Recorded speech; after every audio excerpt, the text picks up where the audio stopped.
क्या वाकई अमेरिका ने भारत पाकिस्तान के बीच मध्यस्थता की कोशिश करी थी?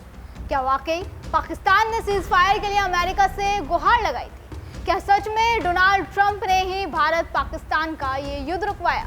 ये सभी सवाल जब से दोनों देशों के बीच सीज फायर हुआ तब से बने हुए हैं और अब इन सवालों के जवाब मिले पीएम मोदी और अमेरिकी राष्ट्रपति डोनाल्ड ट्रंप के बीच हुई फोन पर लंबी बातचीत से।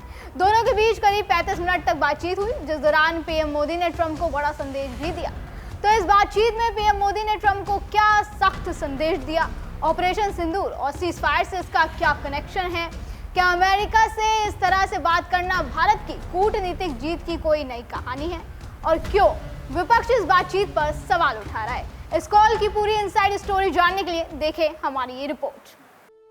ऑपरेशन सिंदूर के बाद पहली बार पीएम मोदी और अमेरिकी राष्ट्रपति डोनाल्ड ट्रंप की फोन पर लंबी बातचीत हुई। इस बातचीत में पीएम मोदी ने साफ किया कि अमेरिका की ओर से भारत पाकिस्तान के बीच मध्यस्थता को लेकर किसी भी स्तर पर बातचीत नहीं हुई, जिस पर ट्रंप ने सहमति भी जताई। प्रधानमंत्री मोदी ने जोर देकर कहा, सीज फायर पाकिस्तान के अनुरोध पर हुआ था। हालांकि अब इस बातचीत पर राजनीति शुरू हो गई है।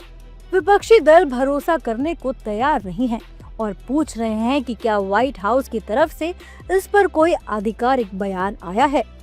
तो जो मोदी जी कह रहे हैं इसका क्या मतलब होता है?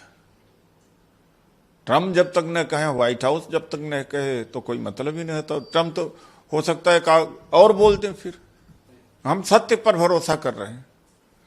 अरे भाई, ऐसा है कि ट्रम्प ने 14 बार बोला ये सच्चाई है, मोदी जी ने क्या एक बार इसका खंडन किया? हम तो सच्चाई पर भरोसा कर रहे हैं। जहां सच बात आती है, सच बोलकर ही तो देश को चलाया जा सकता है। झूठ बोलकर के कब तक चलाया जा सकता है? ना व्हाइट हाउस से कोई इस तरह की बात आई है। ये बयान ट्रंप की तरफ से आना चाहिए, उनके एडमिनिस्ट्रेशन की तरफ से आना चाहिए, क्योंकि इसमें सारा कंफ्यूजन डोनाल्ड ट्रंप द्वारा भारत सरकार पाकिस्तान के सरकार से पहले ट्वीट करने से हुआ है और उनके राष्ट्रपति ने खुद कई बार बोला है। अब विक्रम मिस्त्री तो बेचारे पहले से यही बोल रहे थे।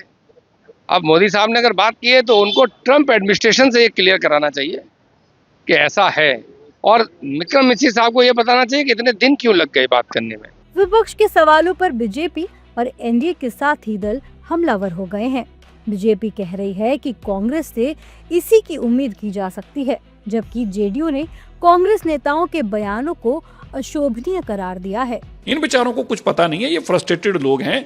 ये तो चीन से चंदा लेकर उसकी भाषा बोल देते हैं, पाकिस्तान चंदा देता तो उसकी भाषा बोल देते हैं। ये इनका कोई सिर पैर नहीं है और ये तो तुष्टीकरण की राजनीति करते हैं। जिन लोगों ने आतंकियों को प्रधानमंत्री के घर में लाके खाना खिला दिया हो, जो बिरयानी खिलाने वाले लोग आतंकियों को, केवल एक तुष्टीकरण की राजनीति के लिए, इसलिए कांग्रेस से आप इस तरह की अपेक्षा नहीं कर सकते। प्रधानमंत्री के इस वक्तव्य के बाद इन अफवाहों और चर्चाओं पर विराम लग जाना चाहिए कि अमेरिका या किसी अन्य देश ने भारत पाक के युद्ध के मामले में किसी प्रकार का इंटरवेंशन किया है या पहल की है। कांग्रेस पार्टी है, क्योंकि वो चुनाव हारते हारते वो इतना डेस्परेट हो गए हैं कि वो एक झूठ की राजनीति करने पे तुले हुए हैं। तो देखिए, उन्होंने कहा है और आज स्पष्टीकरण भी हो गया है कि ना तो अमेरिका ने इसमें कोई हस्तक्षेप किया है, ना कोई इंडिया मांग रहा है। तो ये झूठ की राजनीति का एक परिणाम ये है कि एक न एक दिन झूठ का खुलासा हो जाता है और सच आगे आ जाता है। सरकार की नीयत और कामकाज पर सवाल उठाना विपक्ष दलों की, खासकर कांग्रेस की आदत में शुमार हो चुका है। पहले कांग्रेस नेता प्रधानमंत्री से ट्रंप के मध्यस्थता के दावों पर स्पष्टीकरण मांग रहे थे और जब उन्होंने सब कुछ साफ साफ बता दिया तो अब इस पर संदेह जताया जा रहा है। आपको हमारी ये रिपोर्ट कैसी लगी हमें कमेंट करके जरूर बताएं। अगली बार फिर होगी मुलाकात। आप देखते रहें DN पे इंडिया, हर खबर भरोसे के साथ।